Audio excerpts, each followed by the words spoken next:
मित्रों, मैं Gajanan Sharma Sanskrit online classes में आप सभी का हार्दिक अभिनंदन और स्वागत करता हूं। देखिए, आज हम एक नए टॉपिक के साथ अपनी इस कक्षा को प्रारंभ करेंगे। टॉपिक की बात करें तो हमारे पाठ्यक्रम में टॉपिक है जिसका नाम है अव्यय। क्या नाम है टॉपिक का? टॉपिक की बात करें तो टॉपिक का नाम क्या है? अव्यय। क्या नाम है? अव्यय। अव्यय, अव्यय, अ का मतलब होता है नहीं और व्यय का मतलब होता है खर्च। ए का मतलब होता है नहीं, व्यय का मतलब होता है खर्च। तो खर्च का मतलब यहाँ पैसा तो है नहीं जो खर्च होगा, तो यहाँ व्यय का मतलब होता है यहाँ परिवर्तन नहीं होगा। व्यय का मतलब यहाँ क्या होगा? परिवर्तन नहीं होगा। परिवर्तन किसमें नहीं होगा? जो शब्द जैसा है जैसा ही रहेगा, उसमें कोई परिवर्तन नहीं होगा। अब व्यय की बात करें, देखो तो एक हो गया व्यय, व्यय। व्यय का मतलब क्या होता है? व्यय का मतलब होता है खर्च, और ए का मतलब क्या होता है? नहीं।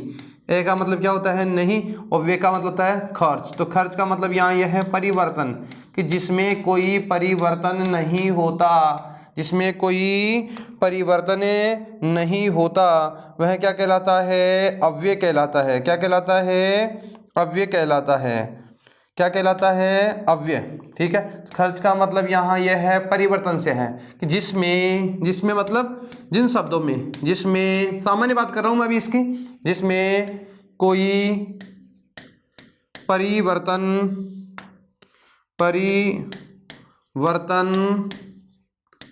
नहीं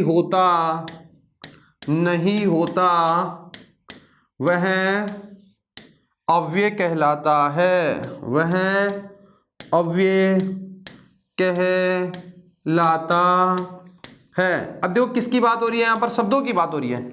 इस सामान्य शब्द की बात कर रहे हैं। इसका मतलब न व्यय इति अव्यय। यहाँ देखना, न नहीं, व्यय, न व्यय इति अव्यय, न व्यय इति अव्यय, जिसमें कोई व्यय नहीं हो। व्यय का मतलब परिवर्तन नहीं होता है। ऐसे शब्द जिन शब्दों में कोई परिवर्तन नहीं होता, वे सभी शब्द क्या कहलाते हैं? अव्यय कहलाते हैं। अव्यय का मतलब हिंदी में आपने दो प्रकार के शब्द पढ़े होंगे, एक तो विकारी शब्द और एक अविकारी शब्द। विकारी शब्द यानी ऐसे शब्द जिनमें विकार होता है, और अविकारी जिनमें कोई विकार नहीं होता है। विकार का मतलब यहाँ है कि जिनमें कोई परिवर्तन नहीं होता है। तो अव्यय की बात यहाँ संस्कृत में कहें तो संस्कृत में क्या होता है कि संस्कृत में वे शब्द देखना। अब प्रारंभ करते हैं अव्यय की। तो अव्यय को देखना, एक बार समझना अव्यय क्या है, इसकी थोड़ी परिभाषा लिख ही लेते हैं। संस्कृत में वे शब्द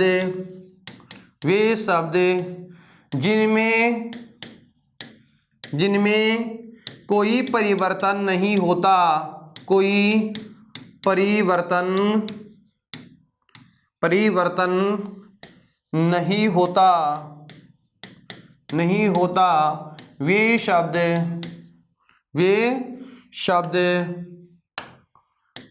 शब्द अव्यय कहलाते हैं। अव्यय कहलाते हैं। क्या कहलाते हैं? अव्यय कहलाते हैं। कौन से शब्द जिनमें कोई परिवर्तन नहीं होता, वे शब्द क्या होते हैं? अव्यय कहलाते हैं। इसके लिए एक नियम लिखा गया है, कारिका लिखी गई है। कारिका देखिए, कारिका लिखी है।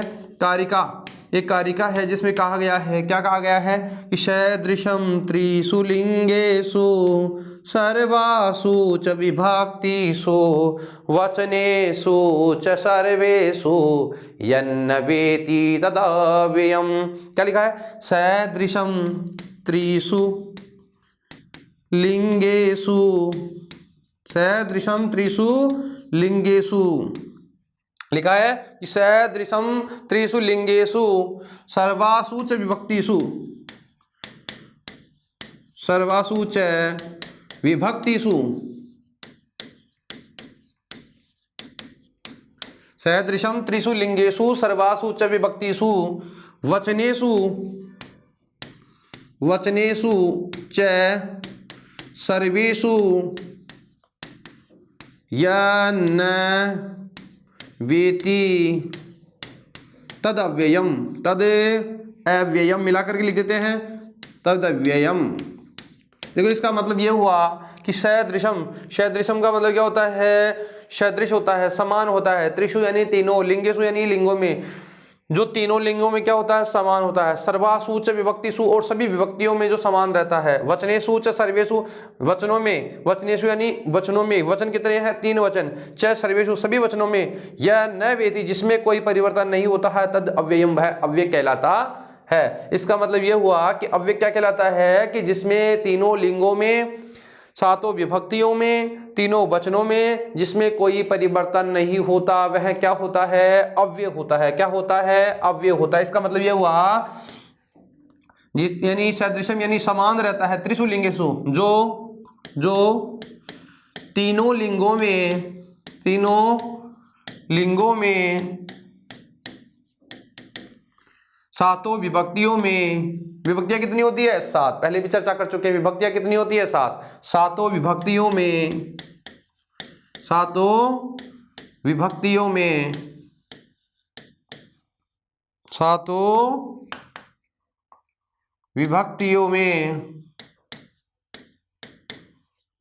तीनों लिंगों में, सातों विभक्तियों में, तीनों वचनों में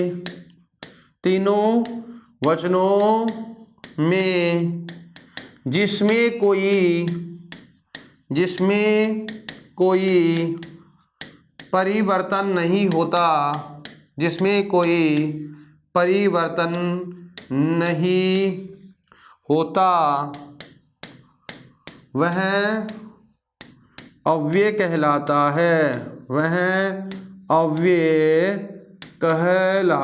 है। अव्यय कौन कहलाता है कि जिसके तीनों लिंगों में, सातों विभक्तियों में, तीनों वचनों में जिसमें कोई परिवर्तन नहीं होता, वो क्या कहलाता है, अव्यय कहलाता है। देखिए कई बार हम लोग क्या करते हैं, जैसे आप लोग सब जानते हैं, जैसे राम एक शब्द है, राम शब्द है ना, तो राम शब्द की बात करें तो राम शब्द तीनों वचनों में भी चलता है, सातों विभक्तियों में भी चलता है। और वचन का मतलब यहाँ वचन, और लिंग की बात करें तो कोई शब्द ऐसा होता है जो तीनों लिंगों में चलता है। संख्यात्मक शब्द होते हैं ऐसे, कोई शब्द जैसे पुल्लिंग वाला शब्द है, कोई स्त्रीलिंग वाला शब्द है, कोई नपुंसकलिंग वाला शब्द है। ये सारे शब्द क्या होते हैं, वचनों के अनुसार बदलते रहते हैं। जैसे राम शब्द की बात करूँ तो राम जो शब्द है, मान लो राम है, रामऊ, रामः, रामम, रामऊ, रामन, अलग अलग परिवर्तन हो रहा है। एक ही शब्द में अलग अलग परिवर्तन हो रहा है। इसका मतलब है कैसा शब्द है, विकारी शब्द है, कि उसमें विकार होता है। यहाँ मैं बात उनकी कर रहा हूँ जिनमें विकार नहीं होगा। विकार का मतलब अव्यय कहलाएंगे। यहाँ पर हिंदी में हम इजी से कहते हैं अव्यय को। तो यहाँ हिंदी में जिसकी बात करें तो हिंदी में जो शब्द होता है ना, कौन सा, अविकारी शब्द। और अविकारी का मतलब जिसमें कोई विकार ही नहीं होता है। अविकार का मतलब जिसमें कोई विकारी शब्द। तो यहाँ जिन शब्दों की बात हो रही है वो सब क्या है, अविकारी शब्द। और अविकारी शब्द को ही हम लोग क्या कहते हैं, अव्यय कहते हैं। अव्यय को किसे कहते हैं, अविकारी शब्दों को क्या कहते हैं, अव्यय कहते हैं। तो इन अव्यय वाले शब्दों में कोई विकार नहीं होता है। कोई विकार का मतलब कोई परिवर्तन नहीं होता है। ठीक है, तो अब यहां साथ जैसे एक उदाहरण लिखता हूं। जैसे एक उदाहरण देखिए आप लोग, जैसे राम के साथ सीता जाती है। राम के साथ कौन जाती है, सीता जाती है। जैसे एक उदाहरण लिखा है, राम सह सीता गच्छति। ठीक है, अब देखो सह के योग में विभक्ति का प्रयोग होता है। कौन सी जगह, तृतीय विभक्ति का प्रयोग करेंगे। तो राम में तृतीय विभक्ति लगाएंगे तो शब्द क्या बन जाएगा, रामेण। शब्द क्या बनेगा, रामेण सह सीता गच्छति। यहाँ तृतीय विभक्ति हो गई तो राम की रामेण बन गया, तृतीय विभक्ति हो गई। सीता में परिवर्तन होता है ना। राम बताओ, यह राम जो है इसमें परिवर्तन होता है। राम का राम भी बनता है, रामऊ बनता है, रामम भी बनता है, यानी सातों विभक्तियों में इसका प्रयोग होता है और तीनों वचनों में इसका प्रयोग होता है। इसका मतलब ये कैसा शब्द है, विकारी शब्द है। चलो सह, ये जो शब्द दिखाई देना ना, सह का मतलब होता है साथ में। इसमें परिवर्तन होता है क्या, नहीं। यह कैसा शब्द है, अव्यय वाला शब्द है। यह चाहे इधर सीता आए चाहे इधर राम आए, कोई परिवर्तन नहीं होगा। सह में कोई परिवर्तन नहीं होगा। चलो बताओ, सीता जो है ना स्त्रीलिंग का शब्द है। इस सीता वाले शब्द की बात करें तो सीता के तीनों वचनों में अलग अलग बनते हैं, हाँ बनते हैं, विभक्ति में प्रयोग होते हैं। अच्छा चलो, ये एक क्रिया है। इस क्रिया की बात करें तो धातु का नाम क्या है, गम धातु। अच्छा, वर्तमान काल लकार में, वर्तमान काल में प्रथम पुरुष के एक वचन में गच्छति बनती है और अलग अलग लकारों में इसके अलग अलग रूप चलते हैं। इसका मतलब ये तीन जो शब्द लिखे हैं इधर, ये तीनों शब्द क्या है, विकारी शब्द है। इनमें विकार होता है। क्या होता है, विकार होता है। तो रामेण सह सीता गच्छति, राम के साथ सीता जाती है। कौन जाती है, सीता जाती है, या सीता के साथ राम जाता है। तो जो शब्द लिखा हुआ है सह का मतलब साथ है ना। तो सह वाला जो शब्द है इसमें कोई परिवर्तन हो रहा है क्या? नहीं हो रहा, तो इसका मतलब ये परिवर्तन नहीं होता है, तो ये क्या है? अव्यय है। ये क्या है? अव्यय। ऐसे परीक्षा के अंदर पूछ लिया जाता है कि इस वाक्य में कितने अव्यय हैं, यहाँ कौन सा अव्यय है ना। आज हम उन अव्ययों की चर्चा करेंगे जो अव्ययों के रूप में प्रयोग होता है। ठीक है, शब्द की बात करें, उदाहरण के लिए अविकारी शब्द की बात करें, अविकारी, तो ये कौन सा है? स। ये शब्द क्या हो गए? रामेण, सीता, गच्छति शब्द क्या है? विकारी शब्द है। इनमें क्या होता है? विकार होता है। ठीक है, तो विकारी शब्दों में अविकारी शब्दों की बात करें तो सह, सह के साथ में, सह का मतलब होता है साथ, इसमें कोई परिवर्तन नहीं होता है। ठीक है, अब हम बात करते हैं कि ऐसे शब्द जो अव्यय होते हैं उनकी हम सामान्य बात करें तो अव्यय कौन कौन होता है, उन शब्दों की हम चर्चा करते हैं। पहले अव्यय कौन कौन होता है, अव्यय किस किस को कहते हैं, उन सभी के बारे में सामान्य हम क्या करते हैं? चर्चा करते हैं। देखिए, एक नियम लिखा है अव्यय। अब हम बात किन की कर रहे हैं कि अव्यय के जो प्रकार हैं, अव्यय कौन कौन से होते हैं, उन अव्ययों की बात करें। एक पहला नंबर है अव्ययों के प्रकार, यानी अव्यय कौन कौन से हैं या अव्यय किसे किसे कहते हैं। एक वो होते हैं अव्यय जो स्वरादि गण में पढ़े गए शब्द हैं, तो स्वरादि स्वरादि देखो शब्द लिखा गया है कि स्वरादि निपात अव्ययम, स्वरादि निपात अव्ययम, कि स्वरादि गण में जो पढ़े गए शब्द हैं वे सभी शब्द क्या कहलाते हैं? निपात। और निपात का मतलब ऐसे शब्द जो नीपत धन घय, कहने का मतलब ये हुआ कि ऐसे शब्द हैं जो, निपात का मतलब क्या होता है? जो ऊपर से गिरे हैं और गिरने के मतलब किसी शब्दों के बीच में आकर के बैठ जाते हैं, वो शब्द क्या कहलाते हैं? निपात कहलाते हैं। क्या कहलाते हैं? निपात कहलाते हैं। एक तो स्वरादि गण के पढ़े गए शब्द, इसका मतलब यानी स्वरादि तथा निपात की अव्यय संज्ञा होती है। इसका अर्थ होता है कि स्वरादि गण के शब्द, एक गण है जिसका नाम है स्वरादि गण, स्वरादि गण के शब्द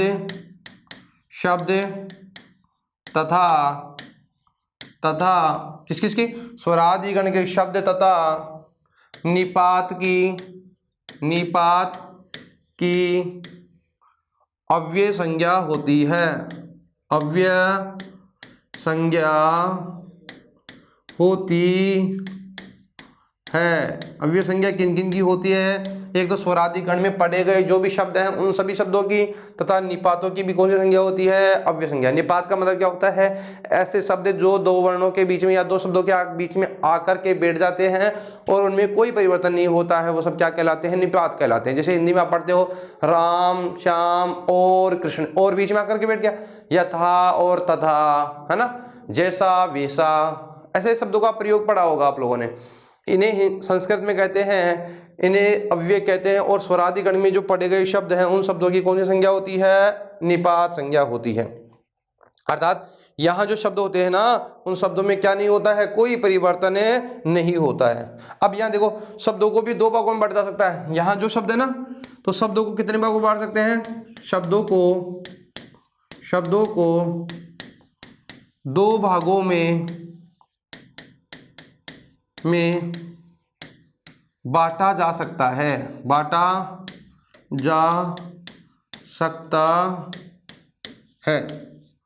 शब्दों को कितने प्रकार में बांटा जा सकता है? यानी स्वरादि गण के जो शब्द हैं उन शब्दों को दो प्रकार से हम बांट सकते हैं। एक तो होता है विकारी शब्द, एक तो कौन सा शब्द हो गया? विकारी शब्द। विकारी शब्द का मतलब जिन शब्दों में क्या होता है? परिवर्तन होता है। यानी जैसे संज्ञा, सर्वनाम, विशेषण, क्रिया, इसमें क्या कहते हैं? विकार वाले शब्द, है ना। ऐसे शब्द जिनमें कोई परिवर्तन होता है, यानी ऐसे शब्द जिनमें परिवर्तन होता है,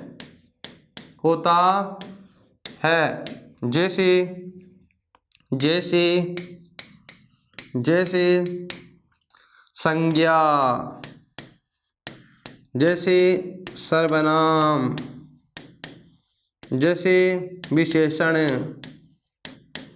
जैसे क्रियादि, यानी क्रिया आदि जो शब्द है, इन शब्दों में देखो परिवर्तन होता है, यानी इनमें क्या होता है, परिवर्तन होता है। देखो पहले हम जो पढ़ने वाले स्वरादि निपात अव्यय में ये कहता है कि स्वरादि गण के शब्द तथा निपात की अव्यय संज्ञा होती है। अब यहाँ शब्दों को दो भागों में बांटा जा सकता है। कितने भागों में बांट सकते हैं? दो भागों में। पहला शब्द कौन सा है? विकारी शब्द। अब दूसरा कौन सा होता है? अविकारी। कौन सा होता है? अविकारी शब्द। अविकारी शब्द। अब अविकारी का मतलब आप समझ रहे हो, जिसे हम अव्यय कह रहे हैं ना, जिनमें जिन शब्दों में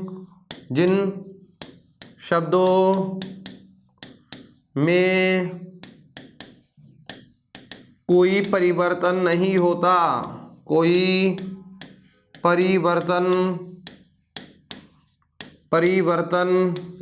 नहीं होता, जिन शब्दों में कोई परिवर्तन नहीं होता। अब वह शब्द क्या कहलाते हैं? अर्थात इनमें कोई परिवर्तन, जिन शब्दों में कोई परिवर्तन नहीं होता वे अव्यय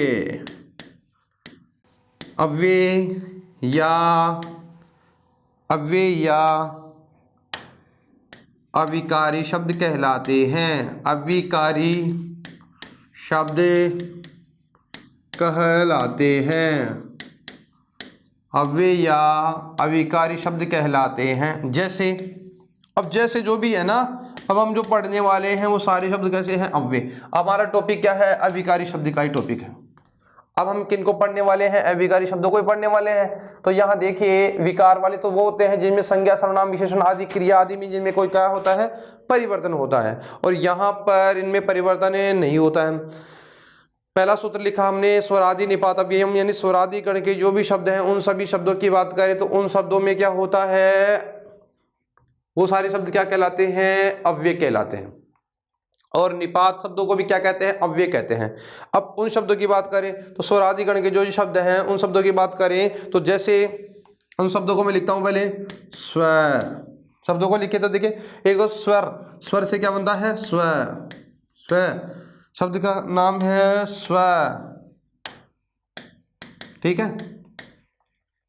प्रातर, प्रात्र शब्द की बात करें तो स्व, प्रातः, ये स्वरादि गण के शब्दों की बात है।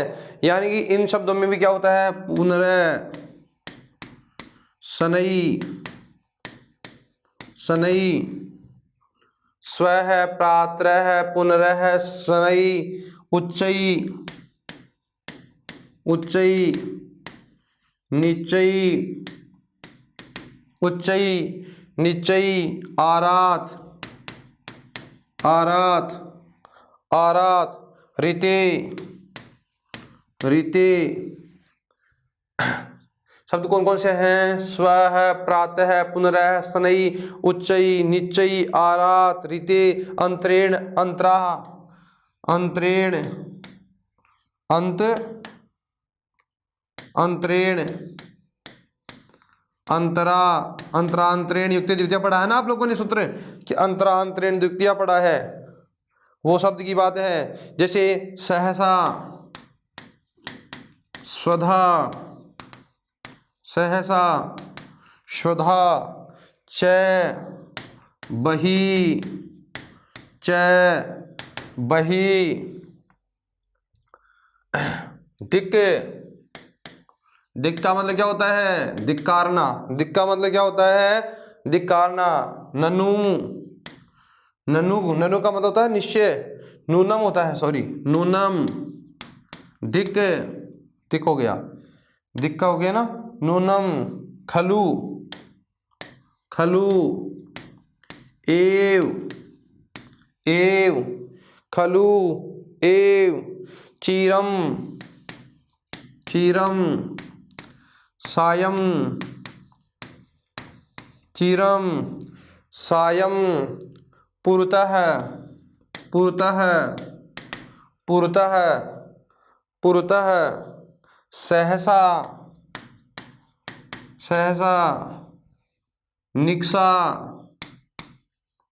निक्सा, सहसा, निक्सा, समया, समया, निक्सा, हा, हा, प्रति, प्रति। जैसे एक होता है पुरा, पुरा, पुरा यानी क्या होता है प्राचीन काल में। यद्यपि, यद्यपि, यद्यपि, अधुना, अधुना, अद्य, संप्रति, संप्रति, संप्रति, सहसा, संप्रति ही। और शब्दों की बात करें, बहुत सारे शब्द हैं जैसे इदानीम, इदानीम, स्व, हय, हय, हय, स्वय, स्व, हय, अपि, अपि, अपि। एक शब्द है अधुना, लिख दिया अधुना, संप्रति, इदानीम, स्व, हय, अलम, अलम, अलम, अलम, अलम, निक्सा, निक्सा, मुहु, समया, निक्सा तो लिख दिया, निक्सा हो गया, शब्द हो गया शायद ये निक्सा, समया, निक्सा, हा, प्रति, शब्द हो गया ये। शब्द की बात करें जैसे किल, किल यानी वार्ता, किल, ये क्या है शब्द, किल, शब्द क्या है किल। नाना, नाना, मतलब बहुत से शब्द हैं जो सौरादी गण में पढ़े गए हैं और निपातों के रूप में भी क्या होते हैं प्रयुक्त होते हैं। उन शब्दों को क्या कहते हैं, उन शब्दों में जो भी ये शब्द लिखे गए हैं ये सब अपने आप में क्या है अव्यय। इसके अलावा बहुत सारे शब्द हैं, तो यहाँ समझाने के लिए मैं कह रहा हूँ कि ऐसे शब्द जिन शब्दों के अंदर इन शब्दों की बात करें तो इन शब्दों में क्या होता है कोई परिवर्तन नहीं होता है। क्या नहीं होता है, कोई परिवर्तन नहीं होता है, इनमें कोई परिवर्तन नहीं होता है। जैसे स्वर है, स्व का मतलब होता है स्व है, अंत का मतलब होता है मध्य। तो स्व का मतलब देखो स्व, स्वर का मतलब होता है स्वर्ग, स्वर का मतलब क्या होता है स्वर्ग, स्वर का मतलब क्या होता है स्वर्ग। प्रातः का मतलब क्या होता है प्रातः, प्रातः का मतलब क्या होता है सुबह, जिससे कहते हैं ना पुनः, पुनर् का मतलब क्या होता है पुनः का मतलब होता है, पुनः का मतलब होता है पुनः यानी फिर से, है ना। जिसे कहते हैं प्रातः का मतलब क्या होता है यहाँ पे सुबह, एक बार सुबह लिख देता हूँ, प्रातः का मतलब आपके कंफ्यूज होने की आवश्यकता नहीं होगी। प्रातः, प्रातः का मतलब क्या होता है भाई सुबह, क्या होता है सुबह, ठीक है।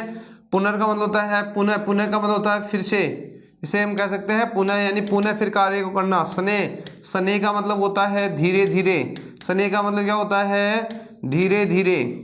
उच्चई, उच्चई का मतलब होता है ऊंचा, उच्चई का मतलब क्या होता है ऊंचा। निचई, नीचे का मतलब क्या होता है नीचा, नीचे का मतलब क्या होता है नीचा, नीचे का मतलब क्या होता है नीचा। आरात का मतलब होता है दूर या समीप, दूर भी होता है इसका मतलब और इसका मतलब समीप भी होता है, इसका मतलब दोनों मतलब होते हैं। आरात इसका मतलब दूर भी होता है और समीप। रिते, रिते का मतलब होता है बिना, रिते का मतलब क्या होता है बिना। अंतरा, अंतरेण युक्ते द्वितीया, अंतरा का मतलब होता है बीच में और अंतरेण का मतलब होता है, अंतरा का मतलब होता है बीच में और अंतरा, अंतरेण हमने पढ़ा ना अंतरा अंतरेण, अंतरेण का मतलब होता है बिना, अंतरेण का मतलब क्या होता है बिना, अंतरा का मतलब होता है बीच में, ठीक है। और रिते की बात करें शब्द कौन सा होता है रिते, रिते का मतलब भी क्या होता है बिना होता है, ठीक है। सहसा, सहसा का मतलब क्या होता है अचानक, सहसा का मतलब क्या होता है अचानक। स्वधा, स्वधा का मतलब भी क्या होता है देखो स्वधा, सहसा स्वधा, स्वधा का मतलब हवि होती है ना हवि, नमः स्वस्ति स्वाहा स्वधा अलम वसट, ये भी सब क्या है अव्यय है। तो स्वधा का मतलब क्या होता है हवि, यानी हवि का मतलब यहाँ होता है आहुति देना, आहुति देना। जैसे होता है च, च का मतलब क्या होता है भाई और। बही, बही का मतलब क्या होता है बाहर, बही का मतलब क्या होता है बाहर। दिक, दिक का मतलब होता है धिक्कारना, दिक का मतलब होता है धिक्कार। नूनम, नूनम का मतलब क्या होता है निश्चय, निश्चित, नूनम का मतलब क्या होता है निश्चित, नूनम का मतलब क्या होता है भाई नूनम, नूनम यानी निश्चय से ही, नूनम का मतलब निश्चय होता है। नूनम शब्द की बात करें तो नूनम का निश्चय होता है, खलु का मतलब भी निश्चय होता है। नूनम शब्द की बात करें तो नूनम का मतलब क्या होता है, निश्चय, निश्चय, और खलु का मतलब भी होता है निश्चय। खलु का मतलब क्या होता है, निश्चय। एव, एव का मतलब ही। चिरम का मतलब होता है दीर्घकाल, लंबे समय तक। चिरम का मतलब क्या होता है, दीर्घकाल। सायम यानी होता है शाम, सायम का मतलब क्या होता है, शाम। पुरतः, पुरतः का मतलब होता है सामने, पुरतः का मतलब क्या होता है, सामने। जैसे कोई किसी चीज के सामने, जैसे पढ़ा है ना, पुरतः सामने ही, पुरतः यानी सामने। जैसे सहसा, सहसा का मतलब अचानक, सहसा का मतलब अचानक। निकषा यानी निकट या पास में, निकट। समया, समया यानी क्या होता है, निकट या पास में, पास में। निकट का मतलब पास या निकट में, वही बात है। हा, हा का मतलब होता है, हा का मतलब यहाँ धिक्कार करने के अर्थ में भी होता है, और हा का मतलब यहाँ जैसे हमने पढ़ा दिक, और दिक का मतलब ही क्या होता है, हा। हा का मतलब ही धिक्कार, हा का मतलब भी क्या होता है, धिक्कार। प्रति, प्रति का मतलब होता है की ओर, प्रति का मतलब की ओर। पुरा, पुरा का मतलब होता है प्राचीन। यद्यपि, यदि यानी यदि अपि, आज भी। यदि का मतलब होता है यद्यपि। यद्यपि की बात करें, शब्द कौन सा है, फिर भी, पुराने समय की बात हो, या फिर भी, जैसा भी, तैसा भी, है ना। फिर भी। अधुना, अधुना का मतलब क्या होता है, आज। अध्यय, अधुना का मतलब अभी, अधुना का मतलब, इन तीनों का मतलब एक ही होगा वैसे, आप समझना चाहो तो। अधुना का मतलब वैसे होता है अभी, और अध्यय का मतलब होता है आज, और संप्रति का मतलब भी आज ही होता है। ठीक है, अभी, आज, आज एक ही बात है। इदानीम, इदानीम की बात करें, शब्द क्या है, इदानीम, और इदानीम यानी भी अभी होता है। शब्द क्या है, अद्य, अद्य यानी आज। अद्य का मतलब क्या होता है, आज। ठीक है। अधुना का मतलब भी क्या होता है, अभी या आज। संप्रति का मतलब भी क्या होता है, अभी या आज। एक शब्द है इदानीम, इदानी का मतलब अभी या आज, जिसे कह सकते हैं अब। अब का मतलब अभी। स्व, स्व का मतलब भी होता है कल, और है का मतलब भी क्या होता है, कल। यहाँ दोनों में फर्क है। स्व का मतलब यस्टरडे, आने वाला, कल, और है का मतलब टुमारो, बीता हुआ, बीता हुआ कल। ठीक है। अपि, अपि का मतलब क्या होता है, भी। अलम, अलम, अलम का मतलब होता है पर्याप्त अर्थ में। अलम का मतलब क्या होता है, पर्याप्त अर्थ में होता है। अलम का मतलब पर्याप्त अर्थ में, अलम का मतलब पर्याप्त, है ना। अलम यानी ठीक। किल यानी वार्ता, किल यानी क्या होती है, वार्ता। नाना यानी अनेक प्रकार से, अनेक प्रकार, अनेक प्रकार।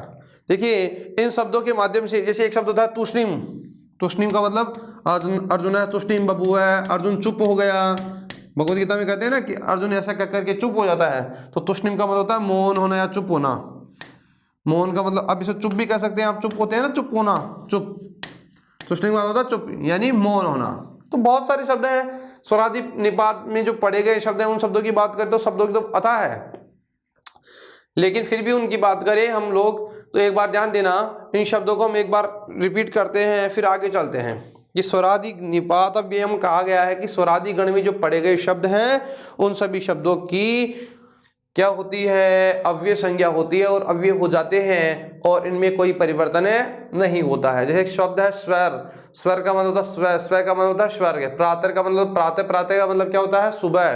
पुनर, पुनर का मतलब होता है पुनः यानी फिर से। शनै, शनै यानी होता है धीरे धीरे। उच्चई, उच्चई का मतलब होता है ऊंचा। एक होता है निश्चय, निश्चय का मतलब क्या होता है, नीचा। अधः, अधः का मतलब ये अधः होता है। एक शब्द एक और है जिसका नाम है अधः, एक और लिख देता हूं यहाँ पे मैं। अधः शब्द क्या है, इसी के साथ में लिख देते हैं यहाँ पे। एक शब्द है जिसका नाम है अधः, और अधः का मतलब क्या होता है, नीचा। अधः का मतलब भी क्या होता है, नीचा। ऊपरी, एक होता है ऊपरी, ऊपरी। ऊपरी का मतलब क्या होता है, ऊपर। ऊपरी का मतलब क्या होता है, ऊपर। आरात, आरात यानी दूर या समीप। ऋते शब्द की बात करें तो ऋते, ऋते का मतलब क्या होता है, बिना। अंतरेण, अंतरेण यानी बिना। अंतरा, अंतरा का मतलब होता है बीच में। सहसा, सहसा यानी अचानक। स्वधा यानी पितरों को आहुति देना। च यानी और। बही का मतलब होता है बाहर। दिक् का मतलब होता है धिक्कार। नूनम, नूनम का मतलब होता है निश्चय। खलु, खलु का मतलब क्या होता है निश्चय। एव, एव का मतलब क्या होता है ही। चिरम, चिरम का मतलब होता है दीर्घ काल तक, लंबे समय तक। सायं यानी शाम को। पुरता यानी सामने। सहसा, सहसा यानी अचानक। निकषा यानी निकट। समय यानी पास में। हा का मतलब होता है प्रति। हा यानी, हा का भी मतलब धिक्कार अर्थ में होता है। प्रति का मतलब होता है की ओर। पुरा, पुरा का मतलब होता है प्राचीन समय में। यद्यपि यानी फिर भी। अधुना यानी अभी। अद्य यानी आज। संप्रति यानी आज। इदानीम यानी अब या अभी। स्व, स्व का मतलब होता है आने वाला कल। हय, हय का मतलब होता है बीता हुआ कल। अपि, अपि यानी भी।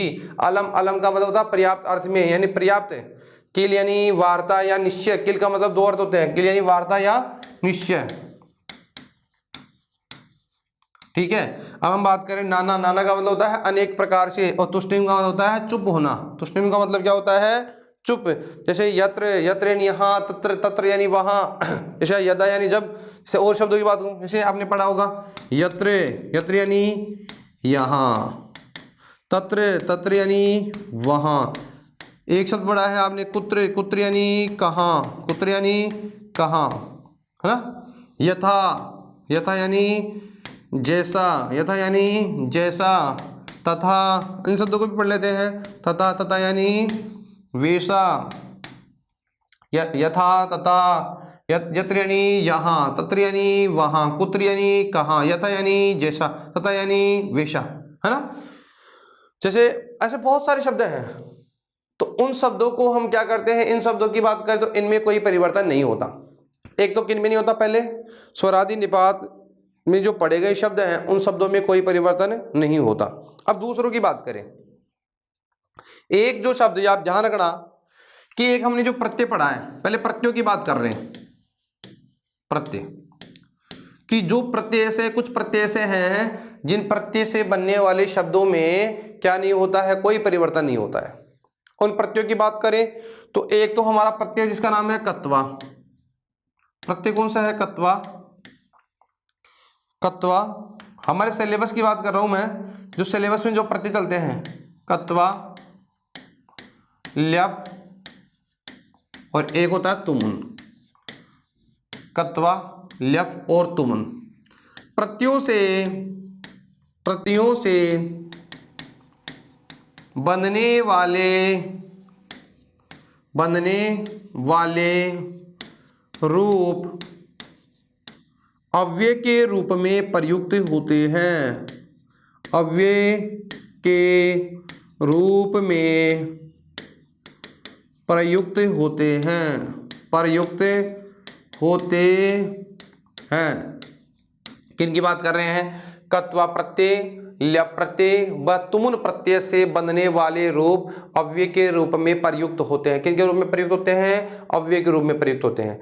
यानी जब कत्वा प्रत्यय से जो भी रूप बनेगा, जैसे बात करें कत्वा की, जैसे कत्वा, जैसे ल्यप, जैसे बात करें किसकी, तुमुन। कितने प्रत्यय हो गए, 3 प्रत्यय। जो हमारे सिलेबस में जो प्रत्यय चलने वाले शब्द हैं, ये सारे शब्द जो भी प्रत्यय से बनते हैं, इन प्रत्ययों से वो हमेशा किस में चलते हैं, यानी जब तक कि वो शब्द किस में चलते हैं, वो सभी किस में चलेंगे, अव्यय के रूप में चलते हैं। जैसे शब्द है जैसे पठित्वा, जैसे हसित्वा। तो पचित्वा, हसित्वा जो शब्द आएगा परीक्षा के अंदर एक वाक्य में, तो इसका मतलब ये क्या है, अव्यय है, इनमें कोई परिवर्तन नहीं होता। ल्यप, जैसे विहाय, जैसे विहाय, विहस धातु कत्वा और कत्वा के स्थान में ल्यप किया, शब्द क्या बन गया, विहाय। आदाय, कि इनके पहले क्या लगता है भाई, उपसर्ग लगता है ना, विहाय, आदाय। तो ये क्या है, ल्यप प्रत्यय से बना है, और ल्यप प्रत्यय से बनने वाले रूप कभी भी उनमें कोई परिवर्तन नहीं होता, वो अव्यय के रूप में प्रयुक्त होते हैं। तुमुन, जैसे पठितुम, पठितुम, हसितुम, चलितुम, जो भी तुमुन प्रत्यय के उदाहरण हैं, तुमुन प्रत्यय से बनने वाले जो भी रूप हैं उन प्रत्ययों में कोई परिवर्तन नहीं होता। अब हम बात कर रहे हैं उनकी कि कौन कौन से शब्दों से बनने वाले रूप या किस किस के माध्यम से बनने वाले रूप अव्यय के रूप में प्रयुक्त होते हैं। पहला प्रत्ययों की बात कर रहे हैं हम। प्रत्ययों की बात करें, एक सूत्र लिखा गया क्रममेन जनता है। यानी कृण्वेन जनता ये कहता है मकारांत व एजंत प्रत्यय से बनने वाले जो भी रूप हैं वो सब अव्यय के रूप में प्रयुक्त होते हैं। जैसे उसमें पढ़ा है, जैसे एक तो स्मारम, स्मारम नमूल प्रत्यय होता है, नमूल एक होता है जिसके प्रत्यय में हमारे सिलेबस में नहीं है, फिर भी आप तो इतना ही समझो, आपको तो इतना ही ध्यान रखना है। हमारे सिलेबस की बात करूँ तो सिलेबस के अनुसार एक तो कत्वा प्रत्यय, एक लप प्रत्यय और तुमुन प्रत्यय, इन प्रत्ययों से बनने वाले जो भी रूप हैं वो सभी रूप अव्यय के रूप में प्रयुक्त होते हैं। क्योंकि आपके वैसे तो अव्यय बहुत सारे होते हैं लेकिन सिलेबस में इतना नहीं है। पाठ्यक्रम में जो पाठ्यक्रम में होगा वहीं से तो प्रश्न पूछा जाएगा, क्योंकि पाठ्यक्रम के बाहर का अगर अव्यय भी आता है कि जैसे उन प्रत्ययों की बात होगी तो वो सिलेबस में नहीं है। लेकिन हमारे सिलेबस में एक तो कत्वा, लप और तुमुन प्रत्यय हैं, और इन प्रत्ययों की बात करें तो कत्वा से बनने वाले रूप, लप प्रत्यय से बनने वाले रूप और तुमुन प्रत्यय से बनने वाले रूप। एक आप लोगों ने प्रारंभ में पढ़ी होगी, प्रत्यय की बात हो गई। एक आपने प्रारंभ में पढ़ा होगा, जब हम पढ़ रहे थे उपसर्ग, तब हमने पढ़ा था कि जब तक उपसर्ग क्रिया के साथ प्रयुक्त नहीं होता तो वह अपने आप में क्या होता है, अव्यय होता है। यानी प्र प्रा जो भी हमारे उपसर्ग हैं, प्र प्रा आदि, आदि जो भी आदि क्या है, 22 उपसर्ग हैं, यानी आदि 22 प्रादयो, 22 प्रादयो। प्रादयो का मतलब क्या होता है, उपसर्ग होता है। ठीक है, बहुत महत्वपूर्ण ध्यान रखने योग्य बात है। प्र प्रा आदि 22 जो भी हमारे प्रादि है, प्रादि का मतलब जो उपसर्ग हैं, उपसर्गों के साथ, प्रादियों, प्रादियों के साथ धातु या धातु को हम कह सकते हैं क्रिया, कि इनके साथ जब तक धातु या क्रिया का रूप नहीं आता, यानी जब तक इनके साथ धातु का रूप या क्रिया का रूप नहीं होता, क्रिया का रूप नहीं आता, तो ये अव्यय के रूप में प्रयुक्त होते हैं, प्रयुक्त होते हैं। कौन? कि प्र प्रा अप सम अनु अव निस निर दुस दुर वी आंग नी अदि अपि अति सु उद अभि प्रति परि उप, ये जो भी हमारी 22 प्रादि हैं, यदि इन प्रादियों के साथ जब तक क्रिया नहीं आएगी तब तक ये अव्यय के रूप में क्या होंगे, प्रयुक्त होंगे। यानी क्रिया के अभाव में, इसका मतलब ये हुआ अर्थात क्रिया के अभाव में प्रादि निपात, अर्थात निपात या अव्यय होते हैं। क्रिया के अभाव में क्या कहलाते हैं, अव्यय कहलाते हैं। ठीक है, कत्वा, तुमुन और लप प्रत्यय से बनने वाले शब्द, प्रादि जो भी हमारे प्रादि हैं, यानी क्रिया के अभाव में प्रादि क्या कहलाते हैं, अव्यय कहलाते हैं। ठीक है, एक ध्यान रखने योग्य बात है एक और, पंचमी विभक्ति के अर्थ में, कौन से अर्थ में, पंचमी विभक्ति के अर्थ में,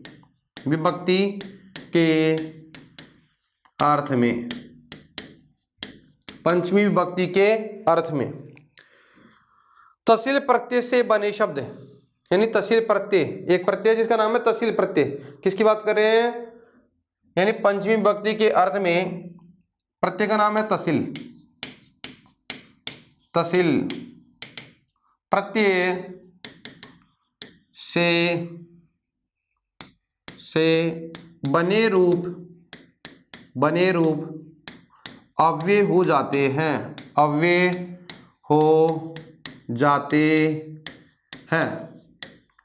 देखो, तसील प्रत्यय में तय शेष रहता है। क्या शेष रहता है, तसील का मतलब क्या शेष रहता है, जैसे एक प्रत्यय जिसका नाम है तसील, और इस तसील का मतलब क्या होता है, केवल शेष रह जाता है, तय शेष रहता है। इसमें क्या शेष रहता है, तय। तो यह प्रत्यय कब लगता है? पंचमी विभक्ति के प्रयोग में होता है। जैसे आप लोगों को कई बार क्या हो, पंचमी विभक्ति का प्रयोग नहीं आ रहा हो तो आप उसमें एक प्रत्यय जोड़ सकते हैं जिसका नाम है तहसील प्रत्यय। और तहसील प्रत्यय में केवल क्या शेष रहता है? तय शेष रहता है। क्या शेष रहता है? तय शेष रहता है। तो तहसील प्रत्यय के रूप में बनने वाले जो भी अवयव होते हैं, जो भी रूप होते हैं, जो भी शब्द बनते हैं, वो सभी शब्द अपने आप में क्या हो जाते हैं? अव्यय हो जाते हैं। क्या हो जाते हैं? अव्यय। यानी पंचमी विभक्ति के अर्थ में तहसील प्रत्यय से बने रूप अव्यय हो जाते हैं। जब भी इनका प्रयोग होगा तो शब्द बनने वाले शब्द जो भी हैं, जो भी रूप है, वो अपने आप में किस में चलेंगे? अव्यय में। जैसे एक शब्द है, आपने पढ़ा था है सर्वतः, पढ़ा ना सर्वतः। जैसे क्या? सर्वतः। सर्वतः का मतलब होता है सभी ओर। सर्वतः जैसे परितः, पारितः, तय लग रहा ना। उभयतः, उभयतः, सर्वतः, परितः, उभयतः, है ना।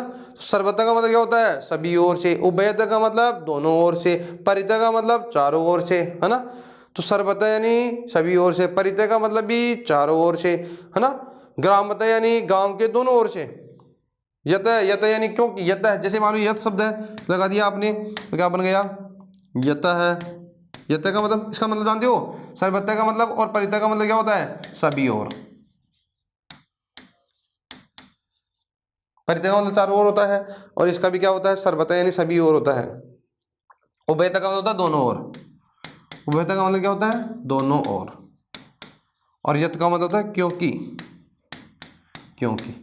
ठीक है। तो तहसील प्रत्यय का मतलब जो प्रयोग होता है वो पंचमी के अर्थ में होता है। जैसे सर्वतः, परितः, उभयतः, यतः, कुतः। कुतः से एक शब्द है ना, कुतः है। कुतः यानी कहाँ से। कुतः यानी कहाँ से।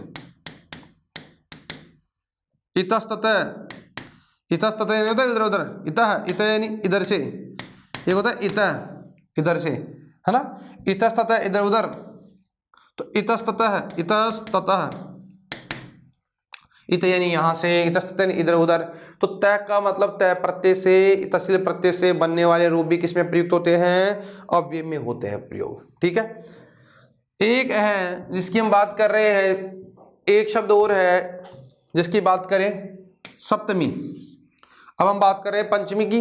अब हम बात कर रहे हैं किसकी? सप्तमी विभक्ति के अर्थ को बताने के लिए सप्तमी विभक्ति के अर्थ को बताने के लिए, के अर्थ को बताने के लिए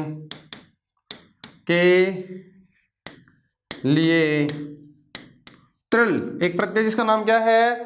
सप्तम्यास त्रिल। एक सूत्र लिखा गया है सप्तम्यास त्रिल, है ना। पंचम्यास तहसील, पंचमी में तहसील होता है और सप्तमी में त्रिल। तरल यानी सप्तमी विभक्ति के अर्थ को बताने के लिए तरल प्रत्यय का प्रयोग होता है। प्रत्यय का प्रयोग होता है।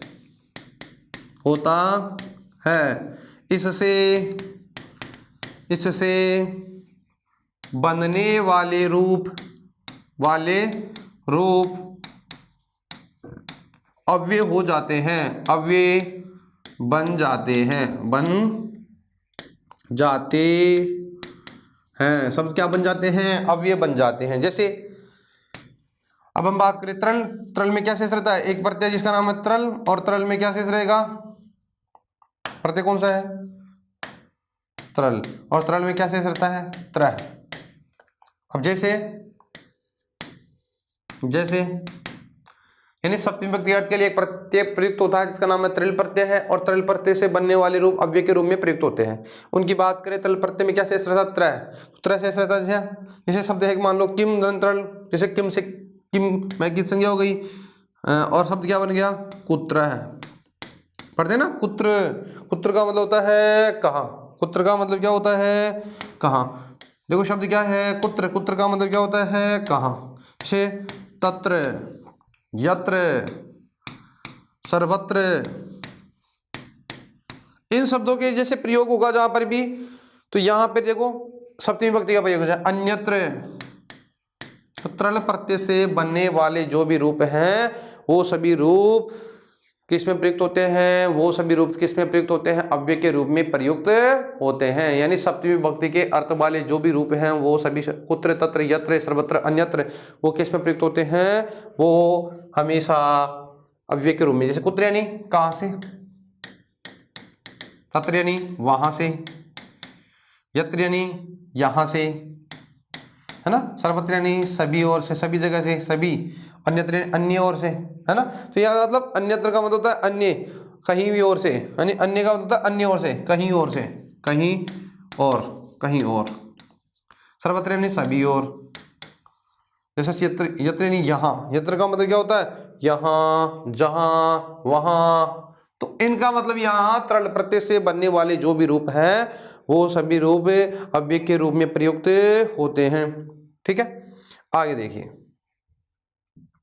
तृण प्रत्यय की बात हो गई। एक बात और ध्यान दें, जैसे कुछ प्रत्यय ऐसे होते हैं जैसे प्रकार, वचने, थाल। एक प्रत्यय जिसका नाम थाल प्रत्यय है ना। जैसे थाल यानी प्रत्यय का नाम क्या है? थाल। प्रकार, वचने, थाल। थाल का मतलब होता है प्रकार, यानी थाल ये जो होता है ना, थाल तो प्रकार अर्थ के लिए होता है। यानी कौन से प्रत्यय की बात होते हैं? थाल प्रत्यय। यानी थाल प्रत्यय से प्रयुक्त किया जाता है, यानी थाल प्रत्यय से बने रूप अव्यय हो जाते हैं, अव्यय हो जाते हैं। पहले प्रत्यय की बात क्यों रही है? थाल। और थाल में बताओ क्या होता है? ये जो थाल शब्द है ना, इसमें था शेष रहता है। थाल का मतलब क्या शेष रहता है? थाल।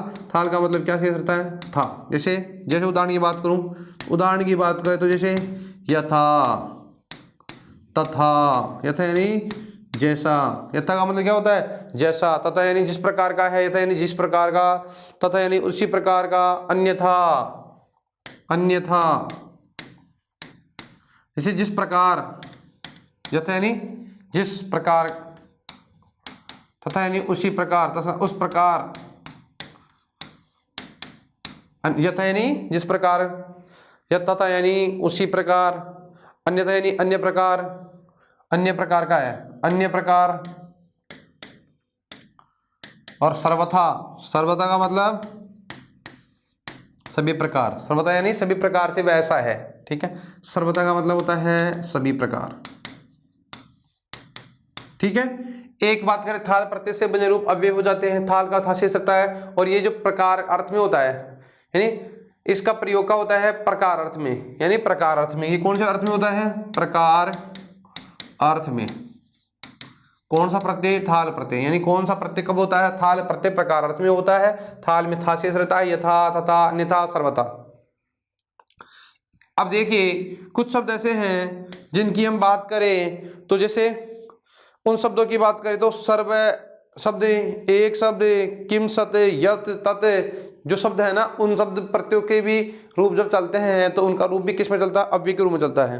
एक हम बात करें, अब हम बात करें समास की, समास के प्रसंग में, समास के प्रसंग में। ठीक है,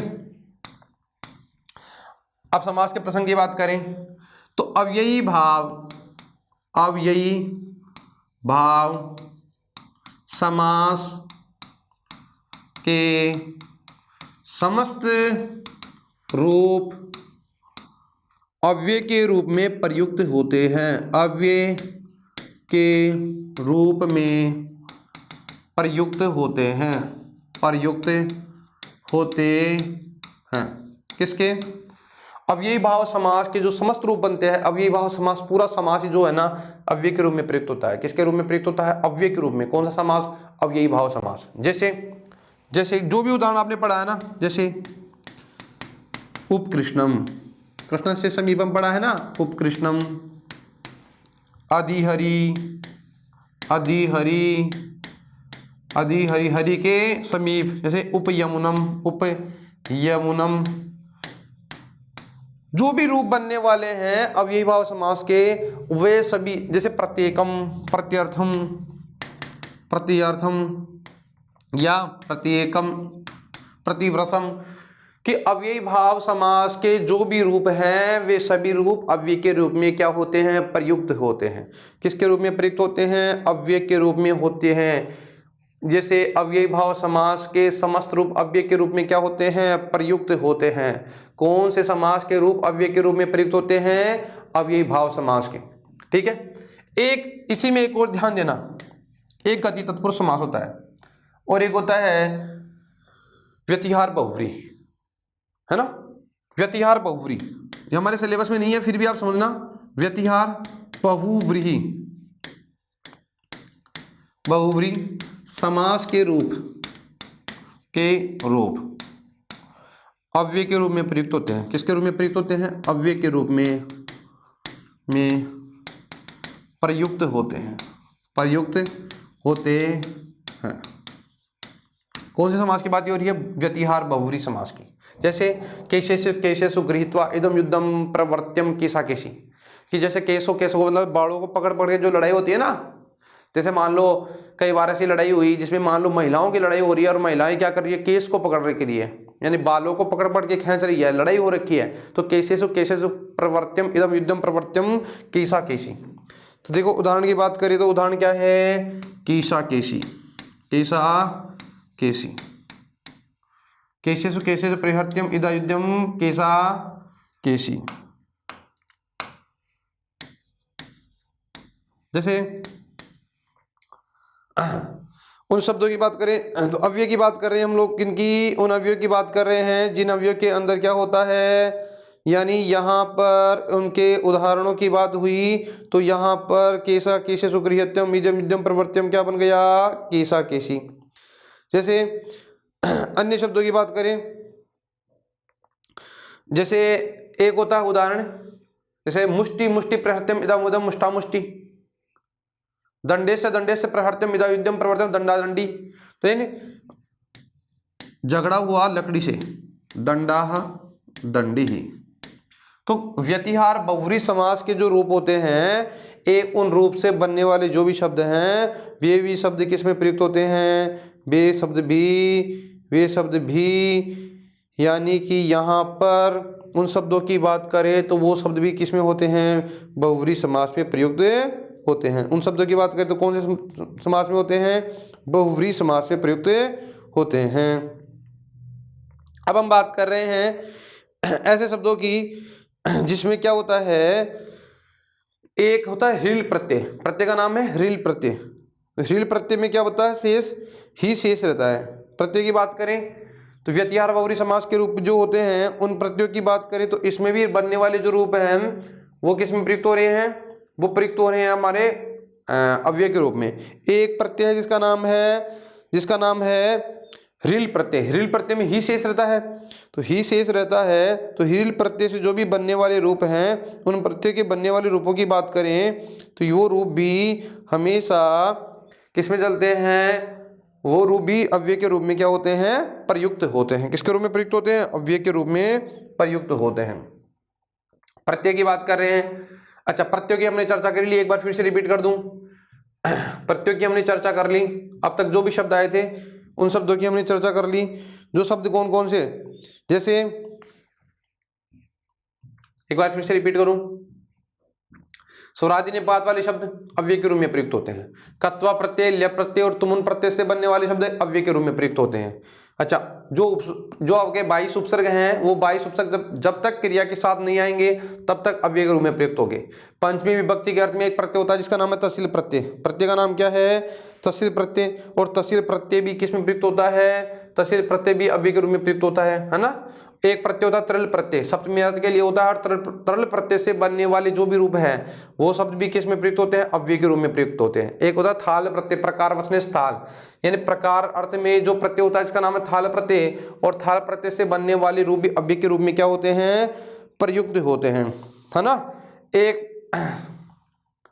थाल हो गई। अब हम बात करें समास के प्रसंग में, तो अव्ययी भाव समास के जो समस्त रूप होते हैं वह सभी समस्त रूप हमेशा अव्यय के रूप में प्रयुक्त होते हैं, जो भी रूप बनते हैं। एक होता है व्यतिहार बहुव्रीहि समास, और व्यतिहार बहुव्रीहि समास की बात करें, व्यतिहार बहुव्रीहि समास की बात करें तो व्यतिहार बहुव्रीहि समास में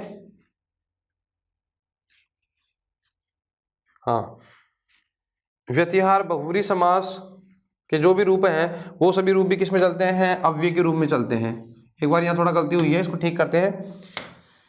केसा केशी, केशेषु केशेषु क्रियतम इदं युद्धम प्रवर्तम केसा केशी, दंडे से प्रवर्त्यम इदं युद्धम प्रवर्त्यम, दंडाः दंडी, यानी दंडे से लड़ा हुआ युद्ध और केशों से लड़ा हुआ युद्ध। जैसे ये शब्द क्या कहलाता है, यानी मुष्टि, मुष्टि जैसे कोई मुक्के मार मार के लड़ता है। दो जनों में लड़ाई हो रखी है, दो पुरुषों में हो रही है लड़ाई, और लड़ाई में लोग मुष्टि का मतलब होता है मुक्का, जिसे हम कहते हैं मुक्का कहते हैं, मुक्का मारना, तो मुक्के मार रहे हैं, तो मुष्टि मुष्टि प्रिहर्ते इदं युद्धम प्रवर्तम, तो इससे मुष्टि से लड़ने वाला युद्ध क्या कहलाएगा, मुष्टि मुष्टि मुष्टि मुष्टि। ठीक है, अब देखो अंतिम एक बात और देखते हैं, हम अंतिम पड़ाव की ओर चलते हैं। एक प्रत्यय जिसका नाम है ह्रील प्रत्यय। किस प्रत्यय की बात रह गया था, जिस प्रत्यय का नाम क्या है, ह्रील प्रत्यय, यानी ह्रील प्रत्यय से बने रूप भी अव्यय बन जाते हैं, जैसे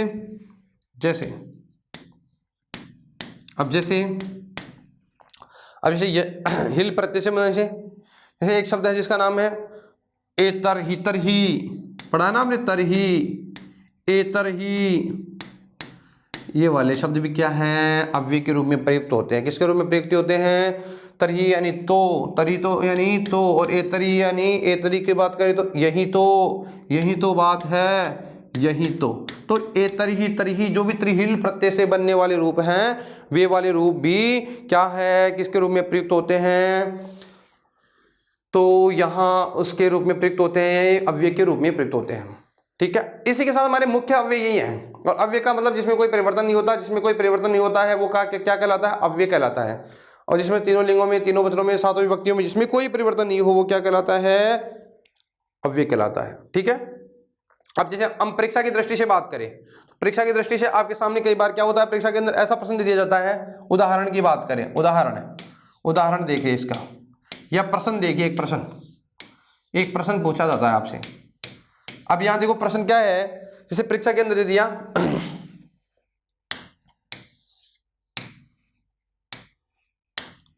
यदा,